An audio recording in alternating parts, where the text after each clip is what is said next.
Feliz sábado, vamos orar. Paizinho querido, amado e todo-poderoso Deus, louvado, honrado, engrandecido, venerado e exaltado seja o teu todo-poderoso nome. Muito obrigado pela oportunidade de estarmos na tua casa nesta manhã, para juntos como teus filhos buscarmos te adorar na beleza da tua santidade, Pai. Obrigado porque embora esteja um sol muito quente, nós estamos aqui dentro deste templo, protegidos do sol, com ar condicionado, onde estamos tendo as melhores condições possíveis para louvar e adorar o teu nome, Pai. Obrigado pela tua proteção no decorrer da semana, obrigado pela tua direção e obrigado porque hoje podemos receber o presente semanal que o Senhor nos deu, que é o sábado, para que neste presente nós possamos de fato buscar te louvar e te adorar. Te agradecemos pela vida. O Marcos Suel falou aqui há pouco, várias pessoas que completaram mais um Natal este ano, Pai, que completaram mais um ano de vida. Eu quero entregar cada uma delas em tuas mãos. De uma maneira especial eu quero entregar o meu irmão do coração, o João Pedro, que faz aniversário hoje, Pai. Toma a vida do João Pedro em tuas mãos, continue abençoando. Obrigado porque ele absorveu a educação que lhe foi dada por seus pais e está dentro da tua casa louvando e bendizendo o teu nome. Paizinho, por favor, perdoe os nossos pecados. E como foi falado no início, nós viemos aqui para ter um encontro com o Espírito Santo. Clamamos que o Senhor nos batize nesta manhã e que saiamos daqui certos de que tivemos um encontro com o Espírito como nunca havíamos tido antes em nossas vidas.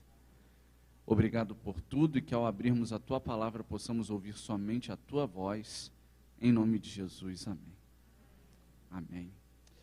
Feliz sábado a todos, que a paz do Senhor Jesus esteja com todos. Irmão Carlos, você que fez aniversário, não é isso? Parabéns, feliz aniversário para você, tudo bom? Cleverson. Para você que nos assiste de casa também, é um prazer muito grande ter a sua audiência aí no nosso canal do YouTube. Eu quero mandar um forte abraço aqui para minha amiga Viviane, para o seu esposo Wagner e para sua filha Catarina, que estão nos assistindo, são amigos do trabalho. Obrigado pela audiência, obrigado por nos assistir e que a bênção de Deus alcance a casa de todos vocês que nos assistem aí pelo canal no YouTube, amém? A você, meu irmão, minha irmã que se encontra aqui na casa de Deus, que o nosso objetivo hoje seja alcançado, que é ter um encontro com o Espírito Santo. Obrigado ao você, Marcos Suel, como primeiro ancião, por dirigir a programação. Nós que estávamos nos bastidores, sabemos as dificuldades que tiveram, então muito obrigado a todos os líderes, a Ilana, a Silvia, a todos, eu não vou dizer o nome de todos, porque senão vai ser injusto, mas a todos que estiveram envolvidos ali nos bastidores, para que nós pudéssemos chegar aqui hoje. Eu estava falando ali na classe da escola sabatina, eu estava ansioso, Tamires, pelo dia de hoje, uma ansiedade boa. Por quê? Porque é um dos programas mais importantes da nossa igreja. Nós estamos nos preparando para a Semana Santa, para a Semana do Calvário, para relembrar tudo o que Jesus fez. Então nós sabemos que o inimigo vem contra as nossas ideias, o inimigo vem contra os planos de Deus, e se nós não nos agarrarmos a Jesus, nós sucumbimos. Mas eu louvo a Deus porque mesmo com todas as dificuldades, esse programa está sendo feito hoje, irmão Arlindo, para a honra e glória do nosso Deus, amém? Na quinta-feira nós começamos os 10 dias de oração. Eu assisti a pregação do pastor lá da igreja de Botafogo e ele disse uma coisa que mexeu muito comigo e que eu vou falar isso aqui diversas vezes. Ele disse assim: não busquemos o Espírito Santo, mas vamos ter encontros com o Espírito Santo. E eu estou aqui hoje, Douglas, porque eu quero ter um encontro com o Espírito Santo, amém? Você também quer ter esse encontro? Levanta a sua mão e diga amém. Amém. Glória a Deus, aleluia. Professor Felipe, muito obrigado pela linda canção, não sabia desse talento. Rapaz, eu fechei os olhos ali e viajei, senti um encontro com o Espírito Santo, amém? Obrigado, equipe de louvor. Irmãos, como vocês podem ver, tem uma bonita mesa.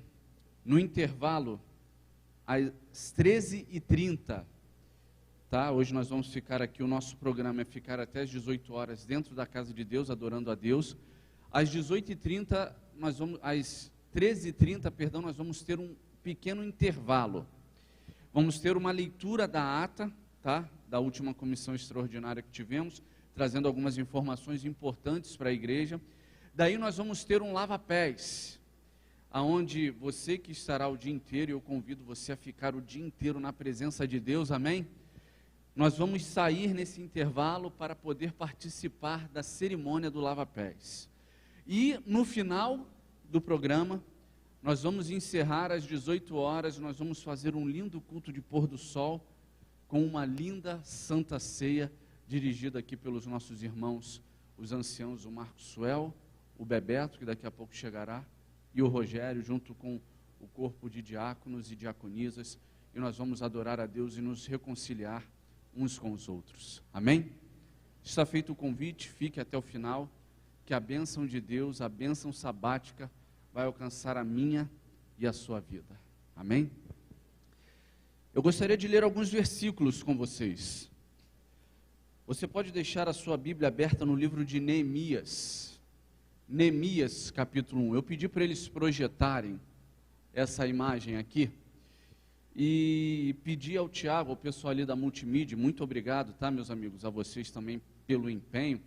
Mas uma coisa que eu gostaria de ressaltar, para quem está chegando aqui agora, não temos mais o projetor foi tirado, né? Agora nós temos essa TV aí, de mais de 50 polegadas, eu não sei quantas são, mas é polegada pra caramba, né, Omar? Muita polegada, e é grandona, e está aí para a honra e glória do nosso Deus, e para facilitar também a nossa adoração, amém? Louvado seja Deus, o nosso Deus merece o melhor, Ele é digno, amém? Você pode deixar a sua Bíblia aberta aí no livro de Neemias, o capítulo 1, e eu gostaria de falar alguns versículos, de citar alguns versículos com vocês. Eu tenho pouco tempo, o Marcos Suel falou que eu tenho até 12:30, e por mais que você pare e pense assim, poxa, é bastante tempo, mas quando nós começamos a falar, o tempo que parece ser grande, ele vai encurtando, ele vai diminuindo, e quando a gente vê, está em cima da hora, não é verdade, Robin? Então, deixa a sua Bíblia aberta em Neemias capítulo 1, e eu gostaria de ler algumas passagens. Se você puder, anote, são passagens muito importantes, e que você vai ver que vão fazer no decorrer dos dias a diferença na sua vida. João capítulo 5, versículo 39 diz assim: examinem as escrituras, porque julgais ter nelas a vida eterna, e são elas mesmas que testificam de mim, amém? Jesus vira para os seus discípulos e fala assim: examinem, leiam, e lembrando que naquele tempo, nos tempos de Jesus, não tinha um Novo Testamento, só tinha um Antigo Testamento, então Jesus vira e fala para eles: examinem a Bíblia, examinem as Escrituras, porque nelas tem a vida eterna, são elas, as Escrituras, a Torá, a Bíblia do Antigo Testamento que testifica a meu respeito. Então examinem, não leiam a Bíblia de maneira leviana, como um livro qualquer, um livro histórico, não, examinem, estudem, esquadrinhem. E lá em João, no capítulo 8, versículo 32, o mesmo Jesus diz assim, só um parênteses aqui falar para vocês, o Mateus estava ali tirando foto do pessoal, né? Aí eu virei para ele e falei assim, pô, Mateus, eu prego, ninguém nunca tira foto minha, ele está ali tirando foto minha ali, ó. Mas é verdade, ninguém tira foto minha, irmãos. Poxa, olha só, estou com a cabeça brilhando aqui hoje, ó. Irmãos, João 8:32, e conhecereis a verdade, e a verdade vos libertará. Amém? E conhecereis a verdade, e a verdade vos libertará. Meu amigo, vocês me desculpem aqui, falei ali do Mateus, aí o Robson veio tirar foto minha também. Isaías, capítulo 25, versículo 10 diz assim: porque é preceito sobre preceito, preceito mais preceito, regra sobre regra, regra e mais regra, um pouco aqui e um pouco ali. E para fechar, Hebreus capítulo 4, versículo 12 diz assim: porque a palavra de Deus é viva e eficaz, e mais cortante do que qualquer espada de dois gumes, e penetra até o ponto de dividir alma e espírito, juntas e medula, e é apta para discernir os pensamentos e propósitos do coração. A palavra de Deus tem um poder incrível, Eliezer. A palavra de Deus, irmão Elias, a palavra de Deus tem um poder transformador.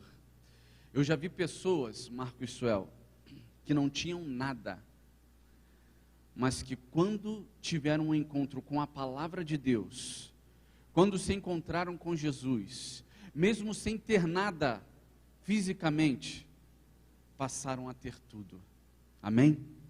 Porque como nós lemos, Jesus diz o quê? Examinem as Escrituras. Jesus vira e fala, vocês vão conhecer a verdade vai libertar vocês. Se a verdade liberta, é sinal de que nós estamos presos a alguma coisa, a alguma tradição, a algo que nos separa da presença de Deus, e Jesus é enfático, Nádia, e diz, e conhecereis a verdade vos libertará, a palavra de Deus. E Jesus vira e fala assim ainda, porque é um pouco aqui, um pouco ali. Há muitas pessoas que dizem, o que interessa hoje é só o Novo Testamento, o Antigo Testamento não vale de mais nada. Mas o próprio Jesus diz, porque é preceito sobre preceito, preceito e mais preceito, regra sobre regra, regra e mais regra, um pouco aqui, um pouco ali, ou seja, o Novo Testamento completa o Antigo, e o Antigo completa um novo, um não coexiste sem o outro, um depende do outro, para que a verdade presente seja espalhada. E lá em Hebreus, Paulo fala, porque a palavra de Deus é viva e eficaz, é mais cortante do que qualquer espada de dois gumes, presta bem atenção nisso, e penetra até o ponto de dividir alma e espírito, juntas e medula, e é apta para discernir os pensamentos e propósitos do coração. A palavra de Deus é tremenda, a palavra de Deus é incrível, e se você tiver a humildade de abrir o seu coração hoje para a palavra de Deus, você terá um encontro com o Espírito Santo como você nunca teve antes, amém? E aí você talvez se pergunte, poxa, mas o que tem a ver a palavra de Deus com esta imagem? Aqui é uma imagem ilustrativa, e aqui está dizendo, o maior líder da história nos ensinou, é a humildade que nos faz grandes. Daqui a pouco nós vamos ter uma cerimônia do lava-pés. Essa imagem me remete lá para João, no capítulo 13, a partir do versículo 1, quando Jesus estava reunido com os seus discípulos para a última ceia, o último ato antes dele ser traído, antes dele ser vendido por Judas. E Jesus reuniu ali os seus discípulos numa mesa mais bonita do que essa, e olha que essa daqui está muito bonita, mas imaginem naquele tempo, o cuidado que as mulheres tiveram preparando aquela mesa, colocando lá o pão, o vinho, tudo bonitinho, certinho, e aí Jesus agora para e fica olhando para os discípulos, esperando as reações, e aí fica um olhando para o outro, Cleverson, e ninguém toma uma atitude, e eles ficam ali esperando, até que a minha Bíblia fala que Jesus, no capítulo 13 de João, pega uma bacia com água, uma toalha, e vai lavar os pés dos discípulos. Você consegue imaginar essa situação? Jesus indo lavar os pés dos discípulos, e todos atônitos, estarrecidos assim, pensando, não pode. Contextualizando, hoje, eu estou de sapato. Embaixo do meu sapato eu tenho uma meia. Ou seja, meus pés estão protegidos, correto? Nos tempos de Jesus, as pessoas usavam sandálias, alparcas. Hoje, dificilmente nós temos um problema com falta d'água, a não ser quando lá as companhias de água fecham para fazer manutenção, mas hoje nós temos também as opções de poços artesianos. É difícil termos um problema crônico de falta d'água. Naquele tempo, no tempo de Jesus, a água era bastante escassa, existiam várias cerimônias envolvendo ali a água. E quando uma pessoa chegava na casa de alguém, por exemplo, o Marcos Suel ia na minha casa, dando um exemplo aqui para vocês, eu tinha a obrigação moral, judaica, de mandar um servo ou uma serva pegar uma bacia com água e ir lavar os pés do Marcos Suel como meu visitante. Isso demonstrava respeito e que eu estava feliz ali com a presença dele. Se eu fosse pobre e não tivesse um servo, mandaria minha esposa, talvez um filho, e em último caso, eu mesmo. E os discípulos sabiam disso porque eles viviam aquilo ali, eles estavam reunidos, e eles agora pensando, quem vai lavar o pé de quem? Cadê os servos? Todos nós vamos lavar os pés de Jesus. E ninguém faz nada. Aí Jesus se levanta, pega a bacia, pega a toalha e vai lavar os pés dos discípulos.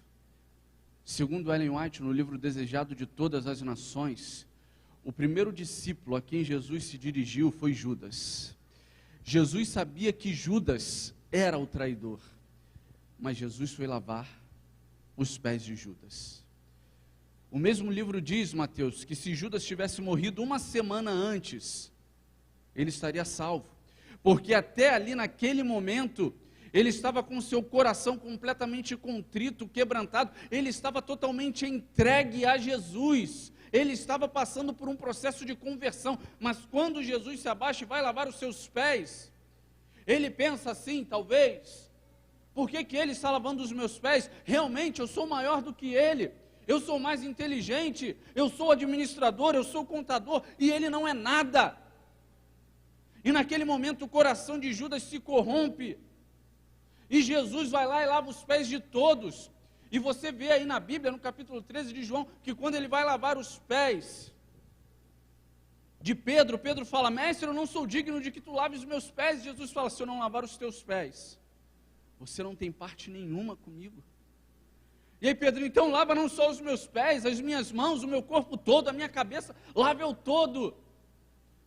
E Jesus fala, só os pés.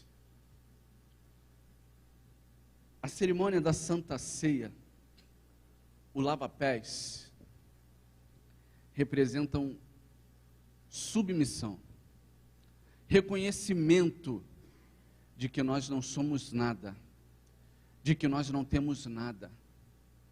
Jesus, o Deus encarnado, o Deus que deixou a sua glória, que veio aqui, que viveu como um de nós, digno da nossa adoração, nós estamos aqui hoje por causa dele, amém?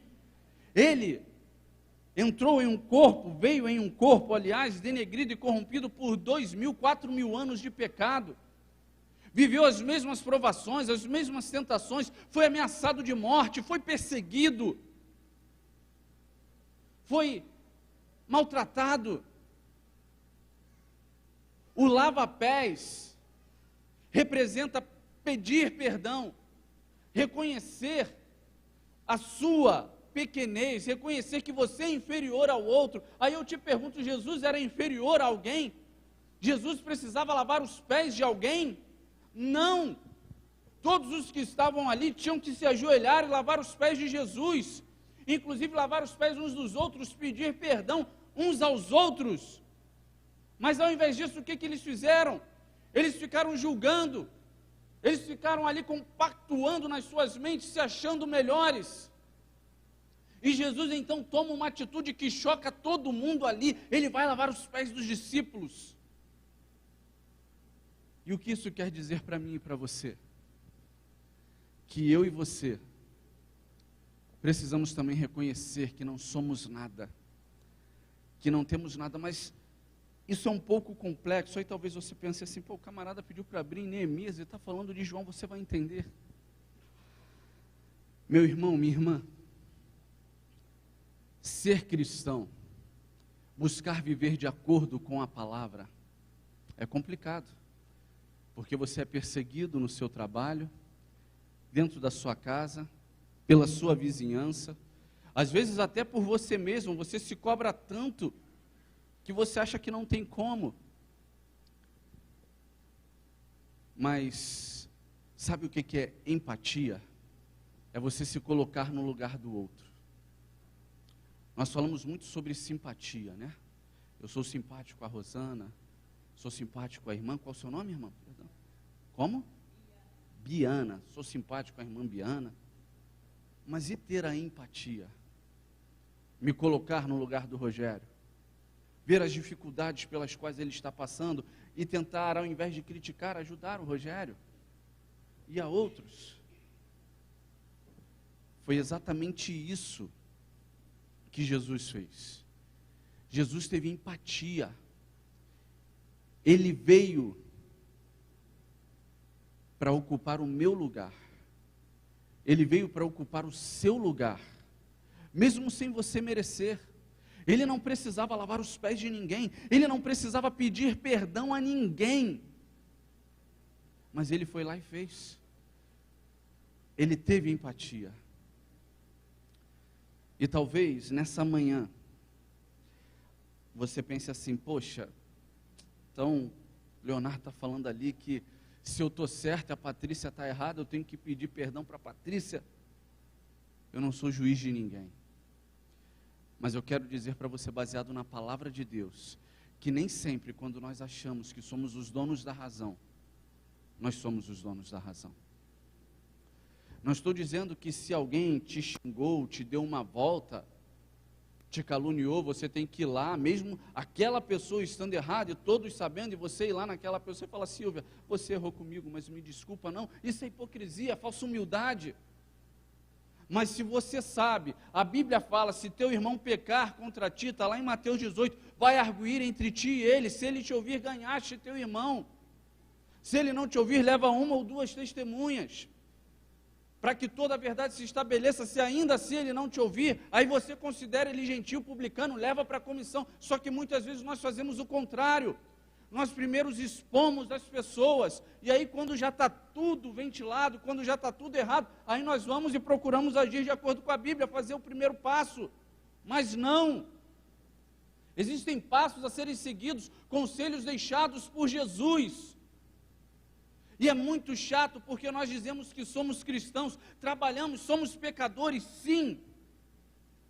Mas precisamos entender e buscar pôr em prática os conselhos que nos foram deixados por Jesus. Amém? Eu não sei como está o seu coração. Eu não sei se alguém te machucou. Eu não sei se você machucou alguém.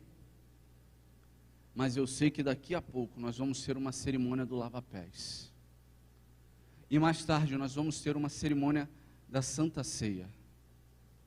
E eu quero convidar você a se interiorizar, a fazer uma autoanálise e a buscar lá dentro, no recôndito do seu coração, tudo aquilo que te afasta de Deus e colocar para fora. E ter empatia. Lembre-se que Jesus se colocou no seu lugar. Eu quero convidar você, não me entenda mal, mas a se colocar um pouquinho no lugar de Jesus e a amar como Ele amou. Eu sei que é difícil, é muito fácil para mim, que estou aqui da frente, falar para você. Só quem sabe das suas lutas, das suas angústias é você, e só quem sabe das minhas sou eu. Mas buscando Jesus, nós conseguimos. Amém? Neemias era o copeiro do rei Artaxerxes. E o copeiro tinha uma função muito importante. Os reis naquele tempo, eles volta e meia eles sofriam atentados por envenenamento. Então o copeiro, além de preparar a bebida do rei, o vinho do rei, Mariana, além de provar para ver se era boa, ele tinha que provar também para ver se estava envenenado, porque se estivesse envenenado, ele morreria e não o rei. E além de ter essa função muito importante, o copeiro, ele era como uma espécie ali de ouvinte do rei, ele ouvia tudo que o rei falava, e ele tinha, Douglas, o copeiro, ele tinha sempre que estar com uma máscara, não literal, mas ele tinha sempre, irmão Arlindo, o senhor podia estar com um problema que fosse, mas diante do rei o senhor tinha que estar lá sorrindo, tinha que ser um artista, colocar aquela máscara. O rei não podia te ver, Guilherme, com o rosto fechado, está chateado aí com teu pai, com a tua mãe, com a tua namorada, o problema é teu, chegou na presença do rei, meu amigo, aquele sorrisão de orelha a orelha. O rei não podia te ver mal, porque se o rei visse você mal, Tiago, sabe o que ele faria? Ele poderia mandar matar você, porque você estava afrontando, entrando na presença do rei, Carlinhos, de cara emburrada. Como é que pode isso? E Neemias era um dos exilados de Judá. O povo de Judá havia sido massacrado pelos babilônios, alguns tinham sido levados, e dentre esses que haviam sido levados para o exílio estava Neemias, estava Esdras e tinham outros, e Neemias foi colocado ali como copeiro. Neemias orava a Deus todos os dias pelo povo de Deus. Neemias pedia a Deus que tomasse conta do seu povo. Ele amava o seu povo, ele amava os israelitas que eram como ele. Então um belo dia algumas pessoas voltam de Judá, e Neemias vai até elas e pergunta: como é que está o nosso povo, como estão os nossos irmãos? E aí aqui, a partir do versículo 1, diz assim, ó: as palavras de Neemias, filho de Acalias, no mês de Quisleu, no ano 20º, estando eu na cidadela de Suzã, veio Anani, um de meus irmãos, com alguns de Judá.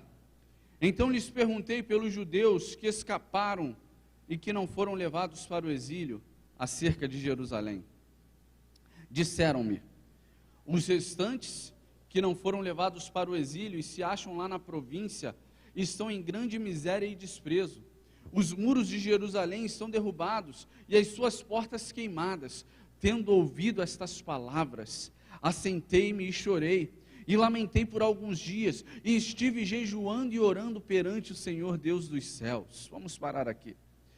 Vocês veem, chegou Anani ou Anani, como vocês preferirem, e Neemias foi até ele e perguntou: vem cá, como é que estão os nossos irmãos judeus? Como é que estão os nossos irmãos que ficaram lá em Jerusalém?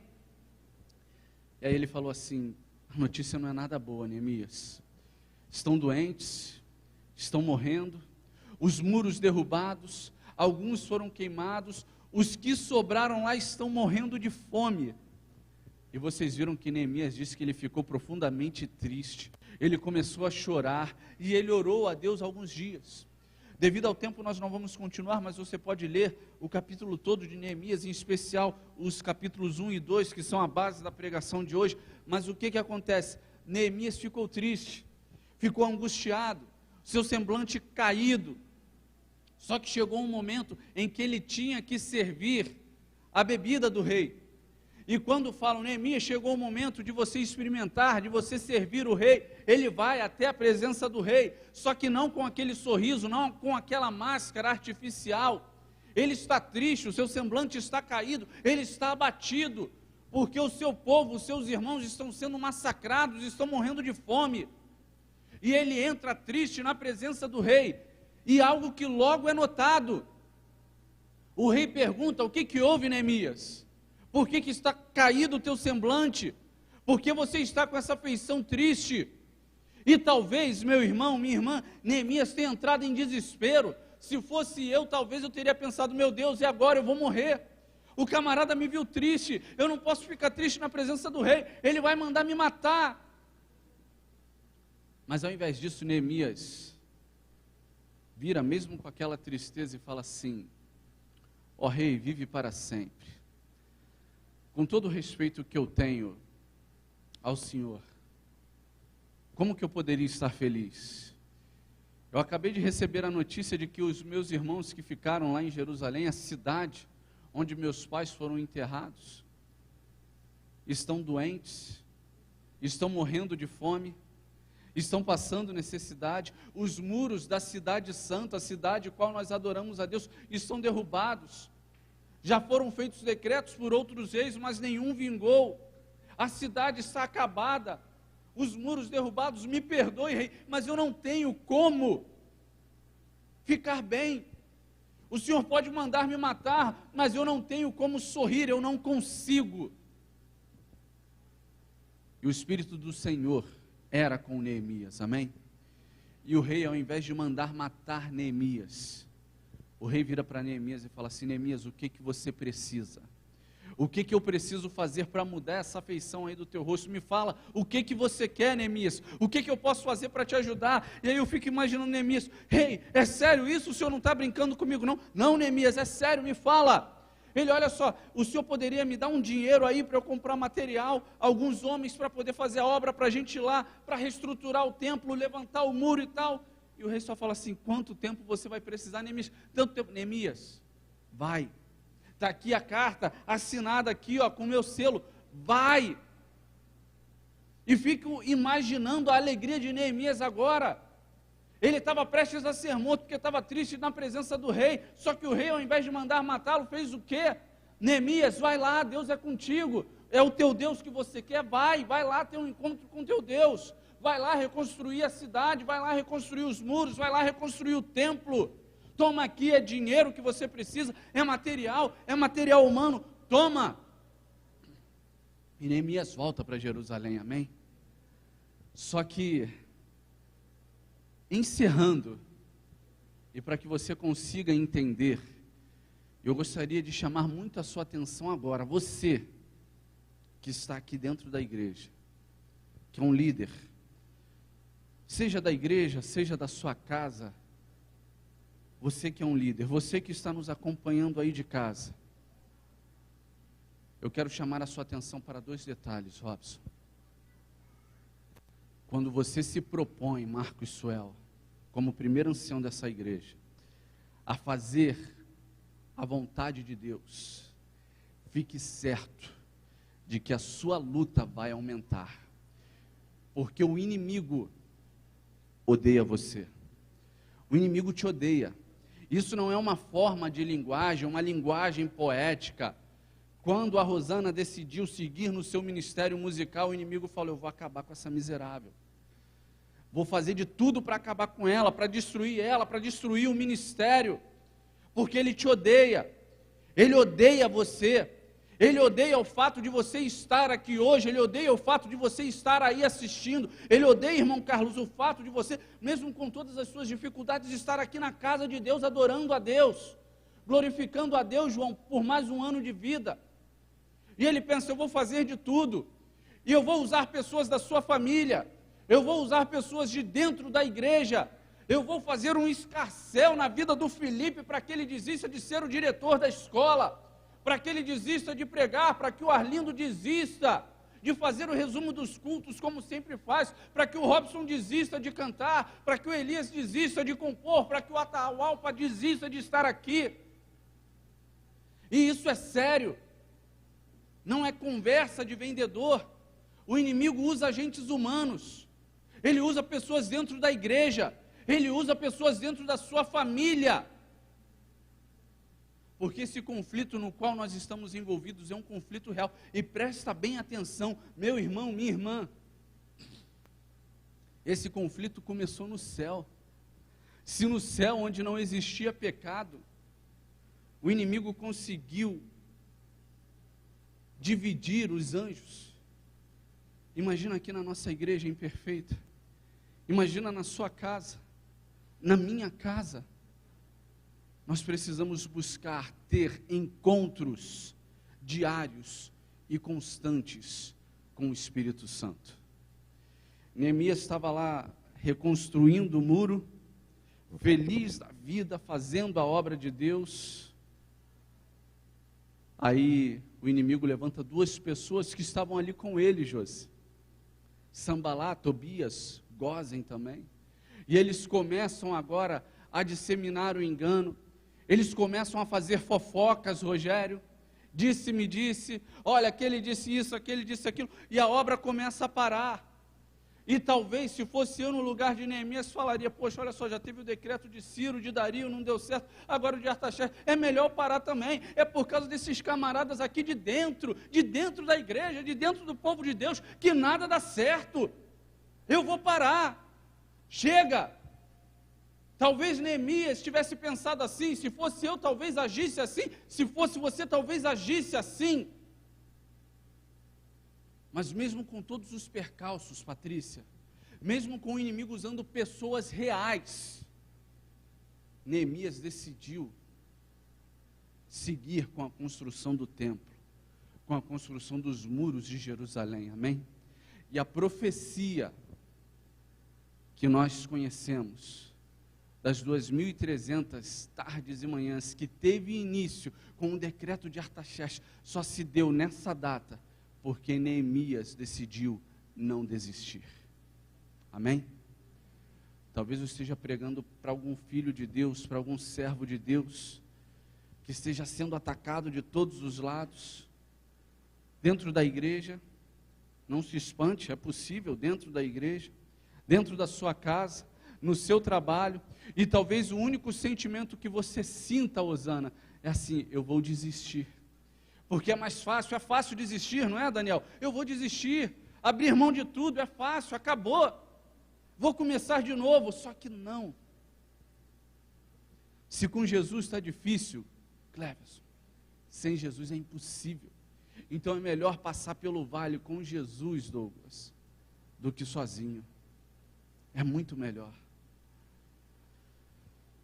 Dia 28 de maio de 2008, era um sábado, aniversário do Clube de Desbravadores Alados do Rei, o Clube de Desbravadores da minha amada Igreja da Pedra. Eu estava passando por um momento muito difícil, Rabinho, e eu estava em oração, estava passando pelo seminário de enriquecimento espiritual.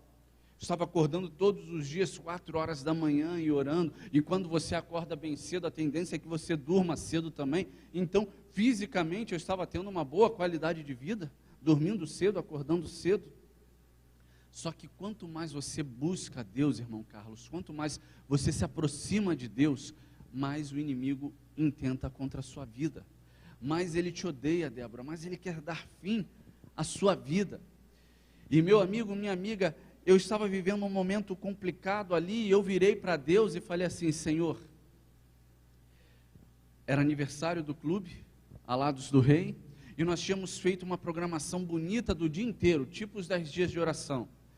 E eu virei e falei com Deus: Jane, após esta programação, eu estou saindo do ancianato, eu estou saindo de todos os cargos de liderança da igreja, e vou sentar no banco e assistir os cultos. Chega, não quero mais, é só dor de cabeça, eu não consigo ir para a igreja para ter paz. Eu chego na igreja pensando em ter paz, e é só briga, confusão ali entre os irmãos. Eu não quero isso, não quero isso, Rogério. Falei com Deus.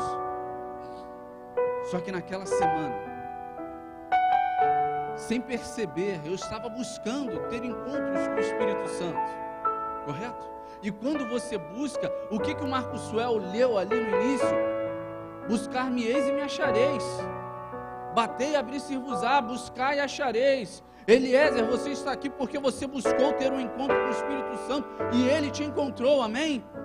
E se você está aqui nessa manhã, e se você quer ter encontros com o Espírito Santo, você vai sair daqui hoje, revestido do poder do Espírito Santo, batizado pelo Espírito Santo. Crê nisso? Diga amém. Receba a bênção sabática para a sua vida. Eu virei para Deus e falei: Senhor, eu não quero mais, eu estou cansado, eu não aguento mais. Eu acordo sábado de manhã, eu trabalho a semana inteira, acordo sábado de manhã para ir para a igreja, para ter paz, e vivo uma guerra, um conflito. Muitas vezes, Rogério, talvez você tenha pensado em desistir, e pensado assim: não vale a pena, não dá, estou cansado. Quando você pensar assim, Eliezer, lembra que Jesus não desistiu na empatia que ele teve de se colocar no seu lugar. Ele não desistiu de levar o plano da redenção até as últimas consequências, amém? O Espírito Santo estava trabalhando comigo, e eu falando assim: Pai, não adianta, depois do programa eu vou sair. Mas o Espírito Santo trabalhando comigo e falando: não, você não vai sair. E eu brigando: eu vou sair, eu não quero mais saber, eu estou cansado. Eu cheguei para Deus no sábado de manhã, Rosane, e falei assim: Senhor, eu não quero mais, porque eu me sinto inútil espiritual. Eu não tenho serventia nenhuma na sua casa.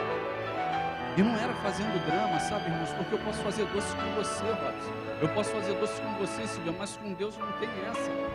Porque Deus conhece o meu coração. Não tem como fazer doce com Deus.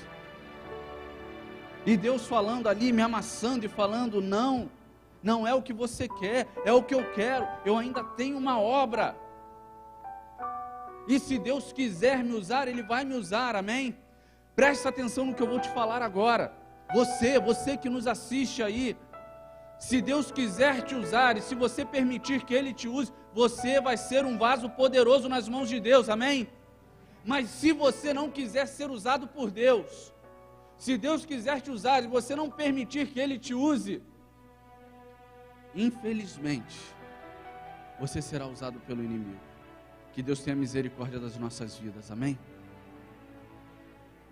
De manhã fizemos a programação bonita, com investidura, almoçamos na igreja, à tarde estávamos lá, a igreja estava lotada, estavam na minha amada Igreja da Pedra, o Clube Comandos da Natureza, lá de Vila Cosmos, o Clube Irapuã, de Guadalupe, o Clube do Magarça, o Clube do Jardim Maravilha. A igreja era só de desbravadores, linda. Eu era líder naquela época e, como diretor do clube, fiquei responsável por trazer a última mensagem. E eu preguei exatamente isso que eu estou falando aqui para vocês, esta mensagem. E eu pregando, falando para as pessoas não desistirem e falando com Deus que eu já tinha desistido, que já tinha acabado. Como eu falo para vocês, é fácil falar, não é, Osana, aqui da frente? Falar bonito e você fala, oh, que eloquência, que coisa, mas e lá dentro? E eu falando, não desista, Neemias não desistiu, Jesus não desistiu, mas sei que as pessoas às vezes falavam, Senhor, mas não adianta não, eu já desisti, não adianta. Já falei para o Senhor, sou inútil, eu estou pregando aqui e não tem ninguém sendo alcançado pelo Espírito Santo. Eu fico imaginando a tristeza de Deus naquele momento, sabe? Pelas minhas palavras. Preguei, apelei, aí no final todo mundo saindo, aí você sabe como é, né, Omar? Final de programação de desbravadores, todo mundo junto, pulando, brincando, cantando, né, mostrando as faixas, rodando o lenço, aquela coisa toda. Eu fiquei dentro da igreja. Todo mundo foi saindo. Enquanto eu pregava e falava no meu coração para Deus que eu me sentia um inútil, tinha um senhor, tinha um homem lá atrás, baixinho, e ele tinha a mão direita atrofiada. Isso marcou bem porque, e ele ficava me encarando. Todo mundo saiu e tal, e eu estava sentado no banco, mais ou menos aqui onde está a Giane. A Giane é essa irmã aqui, ó, para quem não conhece. Estava mais ou menos aí, Giane, onde você está. E aí, daqui a pouco, eu senti algo assim. Aí, no que eu olhei para trás, era aquele irmão, Felipe. E aí, aquele baixinho, com os olhos vermelhos, cheios d'água, ele virou para mim e falou assim, eu posso falar com você? Eu, claro, fala aí, prazer, meu nome é fulano. Aí ele ficou mudo, eu falei, pode falar, irmão, você pode levantar, por favor? Eu levantei, no que eu levantei, aquele homem me abraçou e começou a chorar. Aí eu falei, meu Deus, eu falei alguma besteira, é o nível máximo da inutilidade, meu Deus, ofendi o irmão. Aí ele virou para mim e falou assim, muito obrigado pela mensagem de hoje. Ele falou, olha só, eu fui desbravador 25 anos da minha vida, e tem 25 anos que eu estou afastado da igreja, afastado do clube de desbravadores, não quero saber de Deus, não quero saber de nada. Era época de campanha, era um ano de eleição, e ele tinha uma Kombi, ele falou, eu trabalho aqui com propaganda política, tá vendo? O carro está ali, a Kombi está cheia de santinhos, de coisas, de políticos, e eu passo aqui na frente dessa igreja, eu vejo a movimentação dos desbravadores, e todo dia eu paro e penso assim, em especial, sabe, eu vou parar, eu vou entrar na igreja, mas aí vem uma coisa e fala assim, não, eu vou embora. Só que hoje eu estava passando aqui, eu vi esse monte de desbravadores, aí eu lembrei da época que eu saía de Paciência, ia lá para a igreja de Manguinhos, para atuar ali no clube de desbravadores de Manguinhos. Eu lembro do clube, foi falando o nome dos clubes de desbravadores e tal, e hoje eu estava passando, indo embora, a igreja da Pedra fica exatamente num cruzamento, irmãos, numa bifurcação, aliás, aqui é a estrada da Pedra, e aqui é a estrada do Magarça, a igreja da Pedra fica bem no meio, ou seja, se você passar pela estrada da Pedra ou pela estrada do Magarça, você passa pela amada igreja da Pedra. E ele falou, eu estava passando aqui, eu ia embora, mas aí quando eu cheguei aqui nessa bifurcação, eu sentia algo assim, como se fosse alguém me arrastando, rapaz, e eu embiquei, entrei na igreja e vim aqui, e assisti tudo isso aí. E aí agora quem começou a chorar fui eu. Porque eu vi que eu não tinha ofendido o irmão. E vi que embora eu me achasse um inútil, Deus tinha muita coisa para fazer ainda, através de mim, se eu permitisse. Amém? Se eu permitisse. Obrigado, Felipe. Muito obrigado. Se eu permitisse, Deus teria muita coisa.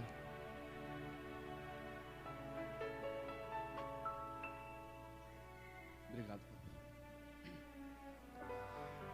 E acabou que eu e o Candinho nos tornamos amigos, o nome desse irmão é Cândido. Nos tornamos grandes amigos. Já tem algum tempo que nós não nos vemos, mas ele voltou a frequentar a igreja naquela época.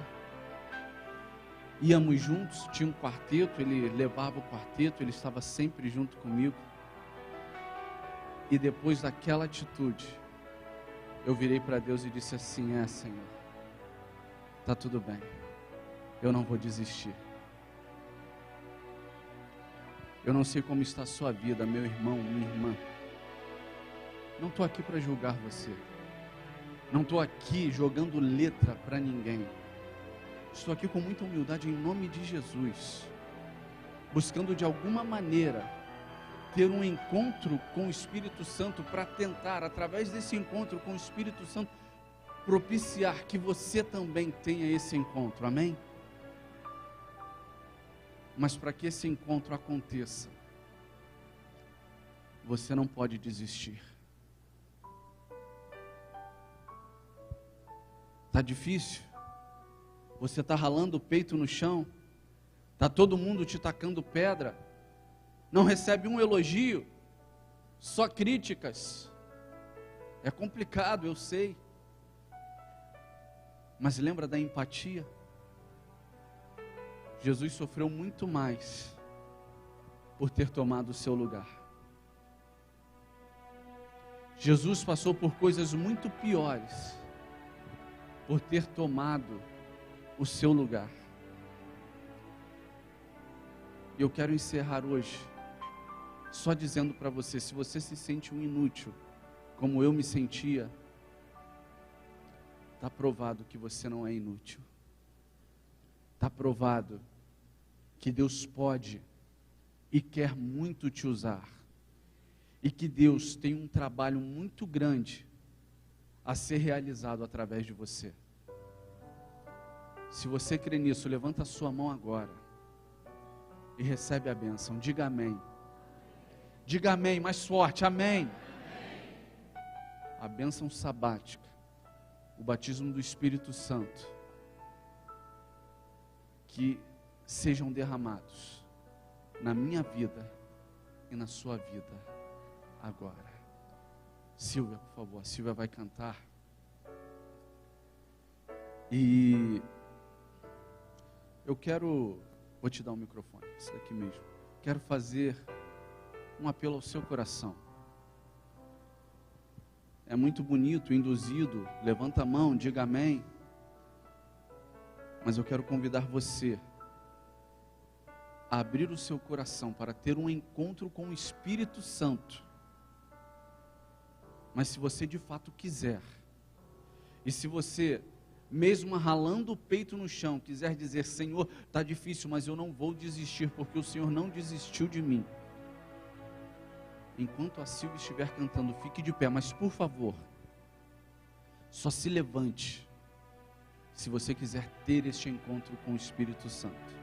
Se não quiser, não tem problema, não vai me ofender, não se preocupe comigo, nem com quem está do seu lado, pode ficar do jeito que você está. Mas se você quiser abrir o seu coração e dizer assim: Senhor, eu quero desistir, mas não deixa eu desistir não. Assim como o Senhor não desistiu de mim, me dá força que eu não tenho, para eu seguir em frente. Realiza a tua obra na minha vida, me batiza com o teu Espírito Santo.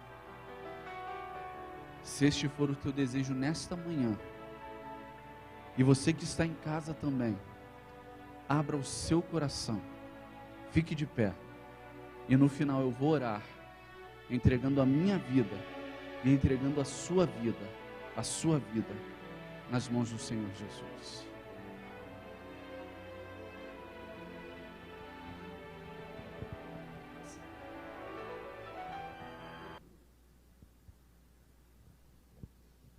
Aleluia. Para que possamos ser perseverantes, irmãos, precisamos orar. Oração é uma arma poderosa, é vital na vida do cristão. Sem oração, não tem poder. Vamos cantar, quem sabe, essa canção. Canta. Obrigado, Silvia.